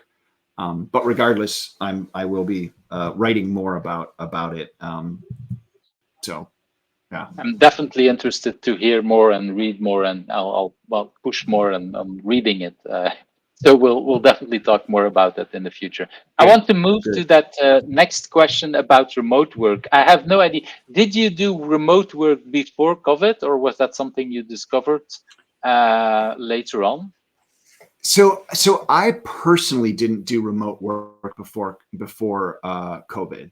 Um, Hmm. at Groupon, one of the kind of rules that we eventually came to for teams was one remote, all remote. So Hmm. if we did hire remote folks, and when we did, we put them on teams where everybody else was remote. And kind of the thinking there was that communication is like water; it takes the path of least resistance. And so if you've got three people in an office sitting next to each other and one person that's remote, the person that's remote is never going to hear any of the Mm, "Hey, you guys" kind of stuff that happens, right? exactly. But if everyone's remote, then it has to move into a medium where they all are present. It has to move into Slack or into a group Zoom meeting or whatever, and Yeah. so that was something that I didn't experience it, but I knew it before COVID. For me, with remote working, man, uh, I've had to figure out ways to create more separation. So this kind of goes back to my 80 hours a week thing. I still have that Ah, tendency, um, and so I so actually once do you're things. in your office at home, you keep working because, well, you're in the office, and is that what I'm hearing? Yes, that can happen, or it bleeds, right? Like I deliberately have a work laptop and a personal laptop, and the Mm, work laptop does not have certain software on it. I don't, I don't have access to like my personal email on that laptop. But the inverse is true. My personal laptop, I cannot see my work email. I am not on work Slack. Um, mm. and so it creates this separation where I can come to the office, I plug in the work laptop, I am at work. I close Mm. that laptop and I take my personal laptop, I'm no longer at work. And it allows me to keep those boundaries. I've So actually even done the at thing. home, your work laptop, once it's closed, it's gone. Did you That's it. ever have to give your work laptop to your partner to avoid that you keep working? You're not at that level. No, not at that level. The challenge was when I only had the one laptop. Mm, Then I would find myself, I'm in the living room. I've got the laptop on my lap desk. I'm just kind of hanging out. Maybe I'm shopping for something, and then the next thing I know, like dink, and I just go back at check that work. Slack, and then the next thing I know, I'm at work again. You know, Mm. and I have a tendency to get very focused, um, and so I won't realize. I'll think I just checked this thing quick, and it will turn out that 45 minutes has gone by. It's You know, it's interesting. That's one of the things that I've learned when I usually work at work. I walk, so I have a walking desk at home. And one of the things I've noticed is very similar to what you said, is that when I was moving to my office, just like you say, just checking one thing. If I would do that in the weekend or in the evening, I would not turn on my walking desk. And then after 10 minutes, 15 minutes, it feel like something strange because I'm standing but I'm not walking, where and then I can make a conscious decision. Oh, I'm actually yeah, here for more than 15 minutes. It's more than the little checking thing. So I can make a conscious decision. Will I now actually be at work or whatever? And that really was helpful for me, because otherwise, indeed, like you say, before I would just move to my computer, and then my significant other would ask me 3 hours later, "Are you still here?" I was like, "What? Oh, yeah, I was here. I'm supposed to only go check one thing for 5 minutes." and then 3 Yeah. hours later I'm still doing that, and that's the thing. And indeed, I'm working now for a large corporation, for a bank, and of course, every work in a bank, that security and whatever. So I have a bank laptop, so I can only do access their system, and it's very easy for me to, well, the end of the day, that thing is closed, and after X time the VPN closes anyway, so I'm no longer at work. Of course, community work is something different. We're here on a Saturday talking, so Yeah. it's personal. It's not personal, so it's somewhere in between. I think a lot of community work. So there is a danger still there, but it's different than the work thing. And for me, that makes it, yeah, that makes it different. It's a lot easier to ignore the work part, ignore the Slack or the Teams or whatever the thing, by having a laptop. And I didn't realize that. So thank you for bringing that up, because I sometimes feel annoyed that I cannot do the work thing on my personal computer. That's actually a lot better than the bank computer, but it helps Yeah. to compartmentalize. I don't know how you say it, but to put these Yeah. things into boundaries. So thank you for Yep. bringing that up, because it's really Yeah. helpful for a lot of people. Are there Yeah. other things that you do to do that? Is that just the laptop? Is that enough, or do you do other stuff for that? So I experimented with some other things. I actually have, for a while, I have a jacket here that is, it's a covered jacket. It's actually branded by the company that I work for. And I used to come down to the office and would actually take off whatever outer shirt I was wearing and would put on the covered jacket, and then was like, all right, I'm now at work and I'm wearing the covered jacket. And I just, and like that worked for a little while because I think it was novel and new. But over the course of weeks, it began to like, I'd Kind of leave a the joke, office, go or upstairs. Yeah, I'm sitting in the living room in my covered jacket. Like I just realized that like, okay, this doesn't quite do it. But the yeah, you laptop would thing seems probably to work not take just it fine. off the jacket when you go to the toilet or have dinner at the space Exactly. locally. Exactly. So at Yeah. some point, then it becomes strange. Yeah. Yeah. I Yeah. know. That was, yeah. I'm asking because I know people that, and I don't know if they still do it 2 years later, but I know people that when they started working remote during COVID, that did a fake commute. So instead of going to work, they would leave their house, do a small walk around the block, then come back. But at that moment, just go directly to their office, not talk to anyone else who was in the home, and they will be at work. And in the evening, they would do the opposite. First, before talking to anyone else, they would leave the house, do a walk around the block, and then come home and say, okay, honey, I'm home, or whatever. Which Yeah. is, yeah, it's so, and it helped them to really say homework and to have that kind. So I think for whatever reason, many people, we need to look on what's working. Like you say, that jacket, it helped for a while. That different device, it helps. Well, it's a lot more, because indeed you cannot do, especially if you block the different kind of things on the different computers. I think Yep. that really helps. So that's really interesting as a tip. I think many people can help that. It really blocks the separate kind of things. So I think that's a very useful tip for us. So thank you very much for sharing. Yeah. Let's move to the next tip about a book. And I know you have two books that you wanted to talk about. So let's bring them on. What book did you want to talk about? Yeah. So I really did try to go with the last two that I've read. And reading for me is interesting. I do a lot of Audible. I used to do more when I had an actual commute. I used to read about 50 books a year. Wow, Now that's now one a I'm week. Yeah, it's one a week. Yeah. Now I'm down from that quite a bit because I don't have that commute anymore. But so on a personal, the most recent one that I read is a book called Us. The And that's the author book that you're is, talking about, Terrence yes, Real. yes.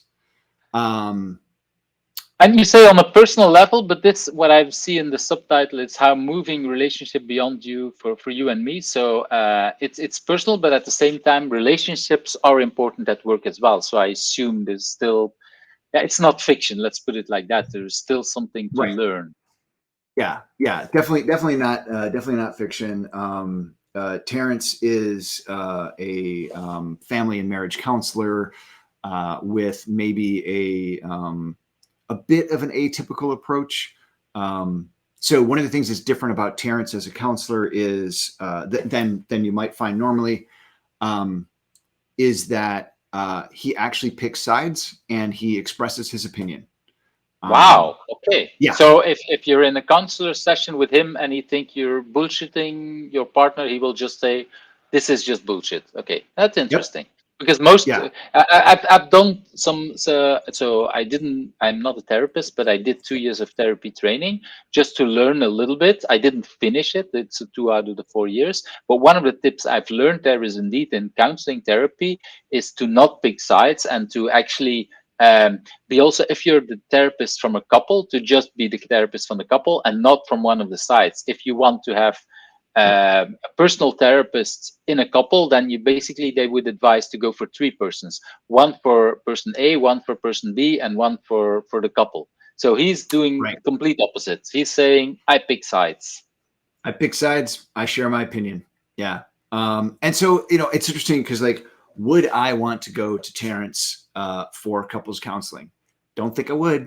Not sure I'd feel, because it could be tough, right? But there's a lot of insights in the book just about like how we show up in relationships, how we interact with one another, kind of to some extent, even like our own responsibilities in relationships. And a lot of, it is a lot of what he talks about is how prior relationships, especially those with our parents, but other significant relationships, can show up in our current relationship, and being able to recognize that and make adjustments. Sometimes I can't remember the terms that he uses. I'm sorry. I wish I could at the moment. But the fundamental idea of sometimes what we learn is to mimic, and sometimes what we learn is to kind of deflect or defend from. And what I mean by that is, let's say that your one of your parents was detached and not loyal to the other parent, right? As you move into adulthood, it is very likely that either you will become detached and Or not you will loyal to, right? Exactly. Or you will be sensitive to that and be on the look for it and trying to defend against it all of the time. And either way this shows up, it can damage your relationship because you lack trust in a relationship where these things aren't actually happening. Or because you saw you that are, in the past and with your right. It's interesting. I want to bring up another book. I've learned about similar kind of things from a book from John Cleese that he written with his therapist, Families and How to Survive Them, because that's basically the same kind of thing. He talks about interesting because John Cleese was rather open about some of the things in his past, and his therapist then wrote the whole theory around it, or at least that's how I remember it. But I've learned a lot about similar kind of things indeed, because whatever happens in your parents, and it's very tempting to bring that up in your relationship, and of course your partner will see it and will have the tendency to push against it, but then it feels like this pushing against my parents one way or another, and that doesn't help either. And it's interesting that you say so. What Terence describes is that he's also talking about earlier relationships. So of course a lot of us, we learn about relationship the first time that we go into a relationship, because that's the first time that we think. And so the things that we learn there, it also shows up in the other relationship. That's what I'm hearing you say, not just the relationship with your parents. Interesting. I never thought about that. So that's I find that a very interesting thing, or a way of thinking about that. So that's so thank you for sharing that.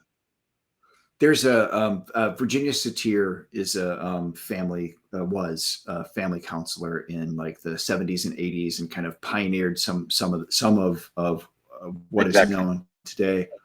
And one of Satir's phrases is, no one survives the family of origin unharmed. And I'm paraphrasing, but basically the idea of that family of origin typically being, your parents and maybe your siblings. But for some of us, we didn't have that construct. For some people, they didn't have that construct. And so family of origin might be something different. But fundamentally, whatever relationships you were in during formative years have shaped you in some way. And in some way, no matter how wonderful that relationship was, has stunted your growth.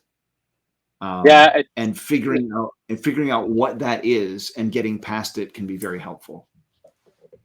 it's thank you for bringing up Virginia Satir's and her work, because that's the Satir model that was actually at the basis of some of the therapy training I did. And indeed, I learned when I was in that training, I learned about the name or the family of origin. It took me a few sessions before I understood it, while everybody else in my training class understood that and was like, what are they talking about? But now I see myself using it a lot. Is are you talking about, when you talk about your family, are you talking about your family of origin, or are you talking about your current family? And Yeah. there's a lot of the discussions are, well, when you're a parent, you think about your family as your own children, where of course my parents will think about their family, which is actually my family of origin. And that fight, because of course they want to bring their family together, and I want to, well, sorry, my focus is now on my family and no Right. longer on my family of origin, and it should be. And that tension is happening all the time, and there is a lot there that people can learn, and all these things. So that book goes really into all these kind of things. So sounds like a book that will be added to my pile to read. So let's talk about Cool. that second book. You wanted to have talk about the second book that was more business or work related. I think that's the one, if I'm understanding correctly. Yeah. Yeah. So Jonathan Smart, the book is Sooner, Safer, Happier. I've also heard that articulated. So the book is Sooner, Safer, Happier. I have heard it articulated as better value, sooner, safer, happier from Jonathan as well. Mm-hmm. And it's about business agility, if you will. It's a pretty good book. I actually read it because a client that I was working with had it as a part of their required reading for management. And I was like, Mm-hmm. well, if they have to read it and I got to coach them, I should probably read this thing and figure out what are they being indoctrinated into if I'm going to help them. Exactly.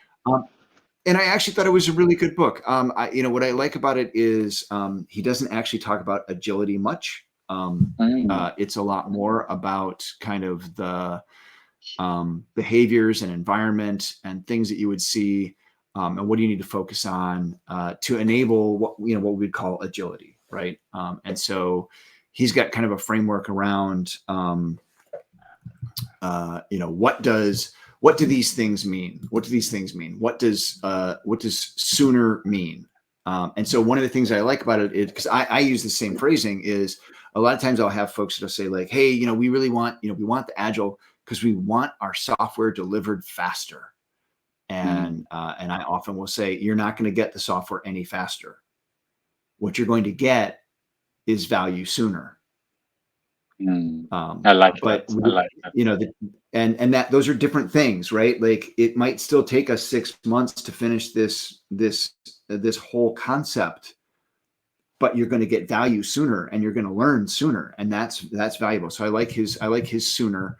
And safer is a lot about. So his background is in financial institutions for the most part, and so safer, he talks a lot about like security, and building well. And then happier is about both the customer, right? So actually like focusing on the customer, making sure that they're actually happy, that they're getting what it is they want. But there's elements there about the team as well, and people being more engaged, more energized, etc.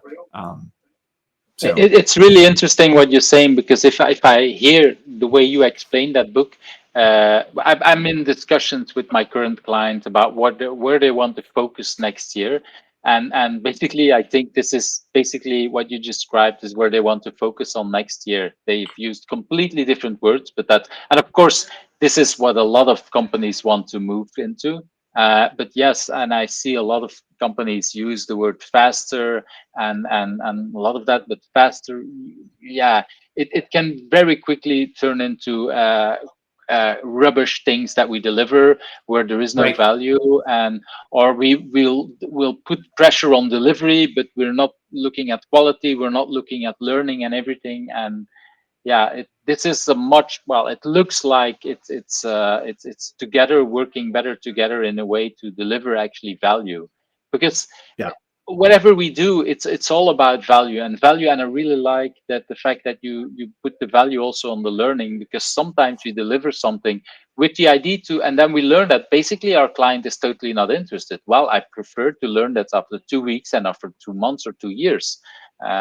If I have a client where in the past that after 6 months they stopped a really large project, and they felt bad, and was like, yeah, but last time you tried the same thing, it took you 5 years to realize that it's not going to work, so now you learned it after 6 months. So Yeah. that's Think a about. big improvement. It still didn't work Yeah. out, but you learned it very quick. Well, very, it's Yeah. still long, 6 months, but it's much better than 5 years. So I Yeah. much Yeah. rather prefer to learn that faster. So yeah, that's the thing. The sooner the thing that, and then we learn the thing. So I really like Yeah. that. So thank you for bringing that book. Let's move to Yeah. the next question, and that's for me one of the most interesting ones. Is there anything that I didn't ask? Is there a question that is there that you think I should have asked you? So it's interesting. I'm not really sure. I think these, like all these questions, I thought were really good. Thank you. It's Maybe, yeah, maybe there's something about like what's next for you, or what do you think is mm, next, in the industry, or something along those lines, right? So I don't have an exact question, but yeah, but I think there's something in there about like And is there an answer? what's. Do you have to that not really pronounced the future or anything? If you think about that, because you talked about being earlier on, you talked about coaching and then doing the work, and so being a practitioner and being a coach. And you talked about now I'm much more in the practitioner in your current role. Is there anything else in the future that you're already thinking about, or is that, or the industry in its whole?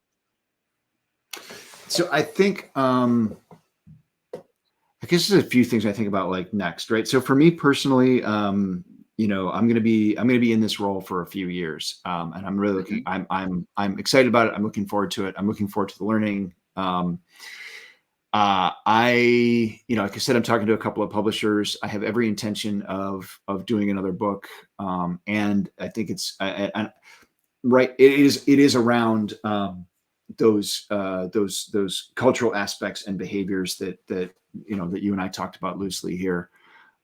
Industry wise, there's something interesting that's happening. At least what my sense is,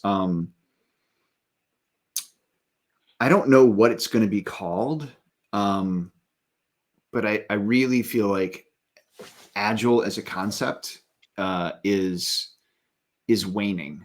Um, Mm. uh, and maybe that is just that we're so past the point where like the orgs that really are looking to adopt it at this point are late adopters who are looking for more the rituals than the principles. Um, but we need to continue to improve upon what we're doing as an industry and getting better and better and better at it. And so I don't know what name it's going to have. I don't think it's going to be DevOps. I don't think it's going to be, I can just keep adding stuff, right? DevSecOps, Mm. Ops, whatever. Um, So I'm actually just I'm trying to keep keep an eye out for The next thing. any any sense of what what is actually next. How does this end up becoming incorporated into something that is new so that it can move forward? I don't think it's Agile 2.0. And I can be wrong about all of these things, but it's just my sense is that like I I use the word less and less. Mm. Well, Um, it's interesting because when I asked this question, so for I created the book series of this video, Who is Agile? I created like 10 years ago, and when I yeah, asked that very last question, the answers went all over the place. In the video series, I think more than half of the answers are about the future of agile or the future of things. So a lot of us, we're all thinking in the same kind of thing, and the answers go in all kind of directions. But there's a lot more thinking about what's the future of agile. Is it at the start? Is it at the end? Is it indeed? Are we with the late adopters? So it's a lot of people thinking about it. So I think in that sense, we as a community are thinking a lot about that, and because it shows that there is still we all feel well, I'll speak for myself. I feel that there's still a lot to learn and there's a lot of things happening, but I think at the same time we're all feeling the same thing. It's like, okay, we run into the moment that people just do it for the ceremonies and just to call themselves agile and not learn anything. So there's definitely a need for another kind of thing. So there is thing. At the same time, I wasn't there, but I heard that Joshua Kariowski at the Agile 2022 said something like, well, Agile is only at the start in the sense that IT has been there like only 50, 60 years. Agile has been a long time in that, but still it's just the start of IT and programming and aside. So that in that sense, if you look at from a history point of view, it's just the start. And I think that's also an interesting kind of concept. Yes, we're doing it 20 years, but 20 years is nothing in the sense of the history of humankind and things like that. So yeah. I think I dig that. I think I can appreciate that perspective, right? And I've had that same. I gave a talk a long time ago, like 2009, at one of the software craftsmanship conferences, and actually and talked about actually the history of software and mm, how like we're in nascent stages. mhm, Where this is going to go, we don't have any idea yet.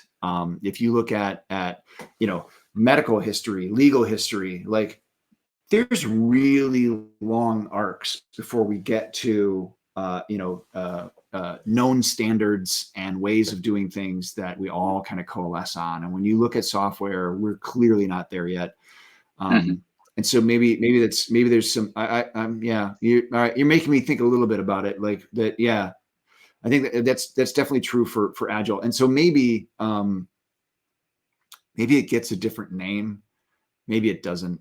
Um, but what we're But doing in a sense, around, the name is not that important. It might be at some right, point because the Agile Manifesto, it helped people, a lot of people focus at the same time about the concept and ideas and everything. So that name was really important for a long time. But at the same time, like you say, these days, I've been calling myself a creative collaboration agent for a long time because I don't like to call myself outside an agile coach anymore because of yeah, that. It means all kind of different things. Of course, if I'm hired and people want to have an agile coach, that's the kind of thing I will do. But at the same time, I don't feel the same as some other agile coaches because, and in that sense, that name doesn't mean anything anymore. Or it means so much different things that it doesn't mean anything. That's a little bit. yeah, yeah, So there is still a lot there in that future. So and we'll definitely don't have an answer in just this conversation. So that's the other thing. But it's good to think about it and to because that's what I see a lot of people. Okay, let's move on. I want to talk about who do you think I should ask next? And I know you have a few names and a few people that you wanted to bring on, and you had a large list. So in the preparation, I just put on some pictures. So let's bring on some of the people that you talked about. So who is this, and why do you think I should invite her? Yeah, so this is Diane Zajac. Diane has been in the space for a while. She started as a BA at an insurance company, and has really moved into the product space. Is one of the best coaches I know around really helping teams think about flow of work, how work gets defined, et cetera. And I just think she's really interesting. I think she's so interesting, I married her. Wow. Okay, that's kind of. I should have. Well, that's it's one of the things we're talking about diversity earlier on. One of the things I've been trying to do in Who's Agile is sometimes also bring in couples or duos. I shouldn't just say couples, because I also think about bringing, and so that brings other kind of conversations. But then again, we're already talking for almost 2 hours. So if I would have brought Right. Roger in, that would have taken 4 hours. So let's split it up into two different discussions. So that's definitely an interesting conversation. Okay, let's see who's this and why should I So invite this person. yes, so Nayan Hajawala. Nayan's a really interesting cat. One of his claims to fame, he was on a team that calculated pi to the greatest number of digits. And Wow. I've known him for quite a while. He has worked with folks at Industrial Logic. He is one of the folks that runs Agile and Beyond out of Detroit. And Nayan has a very kind of practical outlook on things, technically very good. So I like him as a technical coach, heavily influenced by like lean and kind of Kanban stuff. It's just someone that when I talk to him, I always learn something new. Oh, that's always an interesting person to talk to if you can learn Yeah. things. You mentioned the name Industrial Logic. Before we talked about ThoughtWorks, Industrial Logic is also again one of these brands that if people are Totally there, agree. it's like okay, that's a person to talk to, or that's yeah. There's definitely somehow Josh and his crew, they're really good at finding the right people, similar things to how that worked at ThoughtWorks. So that's brings in another kind of thing. It's dangerous for me because I might just pick on people from these kind of companies because I know they're interesting, and I also want Right. diversity in companies. But at the same time, it brings in so many other things. So let's bring in another person that we can talk about. Who is this, and why should we talk, or why should I talk Yeah. to this person? So this is Woody Zool. And I met Woody several years ago. I think maybe in India. So a really big driving force behind kind of the no estimates movement, and I like his stance on it. To a great extent, a little controversial, but really got people thinking about things. So I think he's just very influential. Woody's also, one of the really big proponents of, and kind of the individual that really carried forward and brought into the community like mob programming, which he now calls teaming. So it's been a bit of a rename, which I appreciate. And I just think he's an interesting dude, of really wildly varied background, not always in tech, and an interesting thinker. And so he's someone that I really like having conversations with, and I think he would make a great guest. Yes, I think so too. He's on my list. He's actually already been invited, but we haven't had the conversation yet. So I'm really happy that officially somebody invited him, because I just did it myself. Who's this person? At least one of the two that you see here on this. So that's Ellen Grove, and Ellen's another one. I've known her for quite a while. I met her at a conference in Canada, And so she was the interim executive director of the Agile Alliance for a couple of years, fairly recently. Again, has a really kind of has a lot of experience. Ellen is one of the people that really kind of introduced me to Lego play and kind of that area Mm. of coaching. And I like her energy. I like her outlook on things. And again, she's someone that I've just been able to learn a lot from.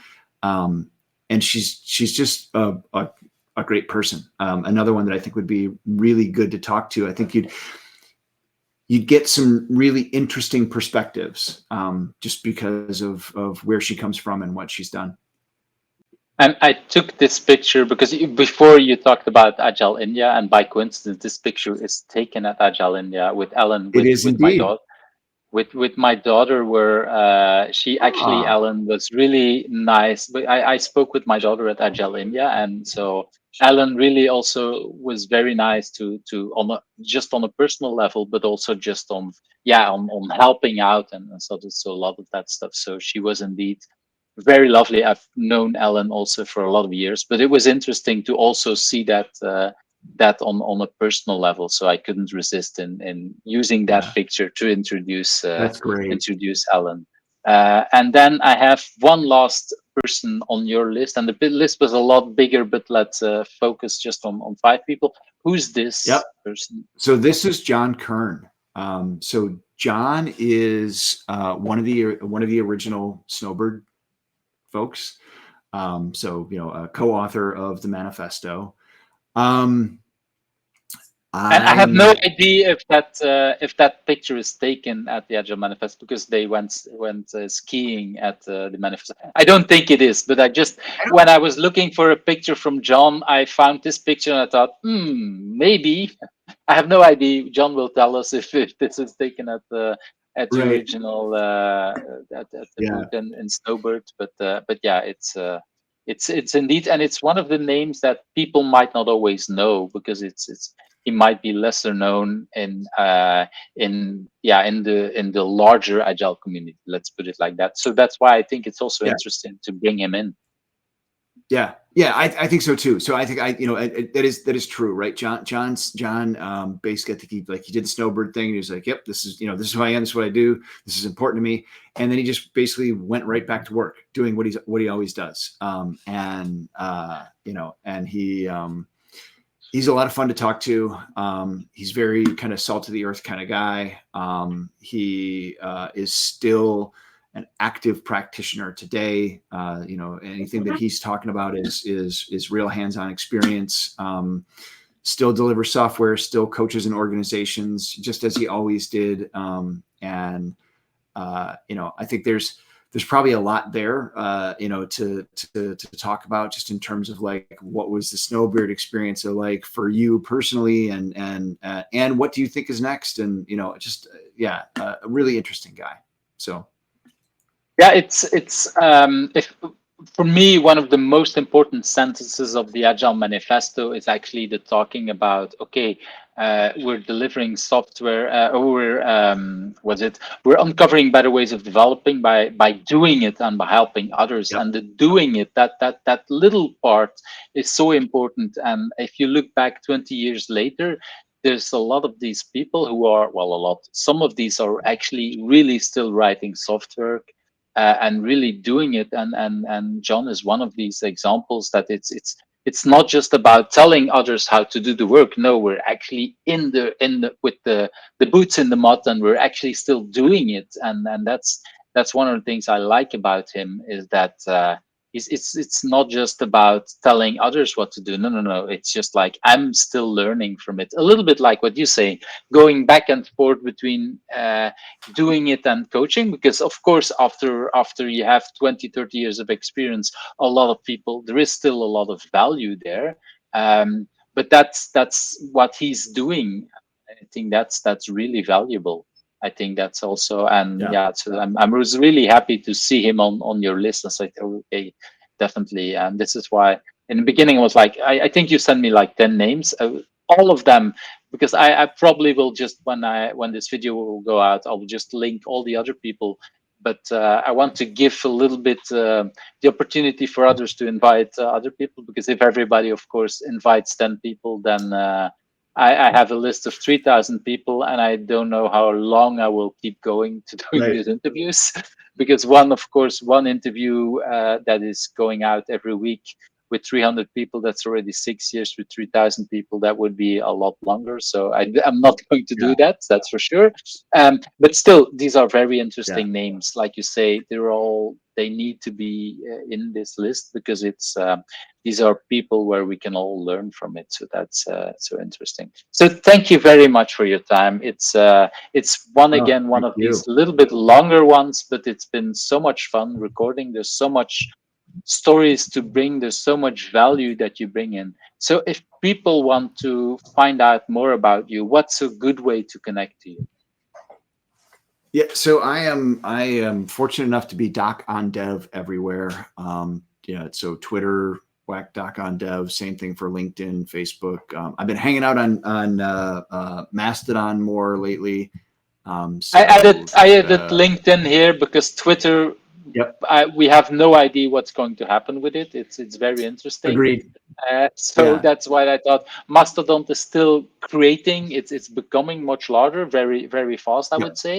yeah, Really happy, for example. I don't know which one you're on, but I've seen that the Agile Alliance has created a server as well, because I think it's good that they support servers, because in the end, this is going to be very costly. So we need kind of servers that are supported yep, not just by individuals, but by organizations. But yep, it's still in its, well, even though it's existing since 2016, it still feels it's in its infancy, because it's just being adopted very quickly by a lot of people. So yeah, that's why I thought, let's use yeah, LinkedIn. And like you say, you have Doc on Dev almost everywhere, or I would say all everywhere.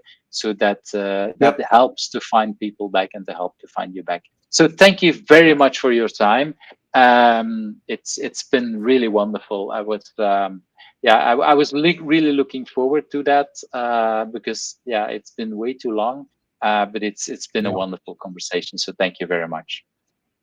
Well, thank you. I really appreciate it. Thank you for watching Who's Agile, where the stories of agilists come to life. I hope you liked today's interview. Subscribe if you're not subscribed and want to get to know other agilists.